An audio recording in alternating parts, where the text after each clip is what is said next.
பெங்களூரில் காலையிலேயே இப்படி தான் இருக்குது. குளிர், மழை, பனின்னு சொல்லிட்டு எப்பாடி இதில் வேலை செய்கிறது பெரும் பாடாக இருக்குது.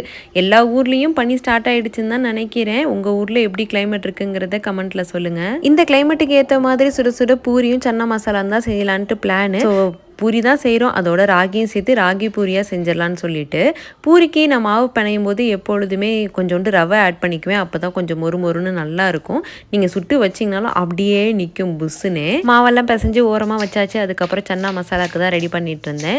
நீங்கள் உங்களுக்கு எவ்வளோ கிரேவி வேணுமோ அதுக்கேற்ற மாதிரி பெரிய வெங்காயம் எடுத்துகிட்டு அதில் பட்டை, கிராம்பு, ஏலக்காய் இதையும் சேர்த்து நல்லா மைய அரைச்சிக்கோங்க. நான் கிட்டத்தட்ட 90% அரைச்சிக்கிட்டேன்.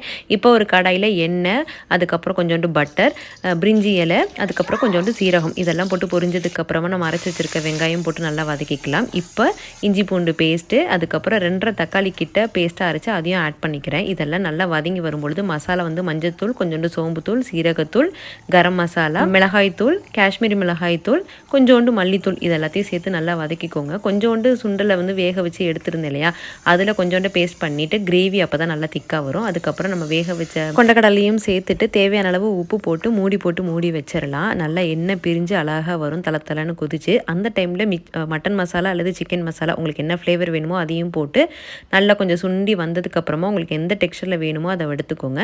இறக்கும் பொழுது கொஞ்சோண்டு கஸ்தூரி மேத்தி, பட்டர், அதுக்கப்புறம் வந்து கொஞ்சம் இந்த இனிப்பு சுவை இருந்தால் நல்லாயிருக்கும். அது கொஞ்சம் நாட்டு சக்கரை தான் நான் ஆட் பண்ணியிருக்கிறேன். இந்த மாதிரி சன்னா மசாலா உங்கள் வீட்லையும் ட்ரை பண்ணி பாருங்கள், கண்டிப்பாக நல்லாயிருக்கும். இது பூரிக்கு மட்டும்ட்டு இல்லை, சப்பாத்திக்கும் சூப்பராக இருக்கும், தோசைக்கு கூட வச்சு சாப்பிட்டுக்கலாம்.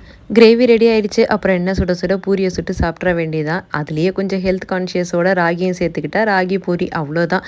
இந்த ப்ரொப்போர்ஷன் தான் நம்ம சேர்க்கணுங்கிறதெல்லாம் கிடையாது. கையளவு கண்ணளவு தான் எப்பொழுதும் போல் சுட சுட புசு புசுன்னு பூரி வச்சு சன்னா மசாலா வச்சு சூப்பராக சாப்பிட்டாச்சு.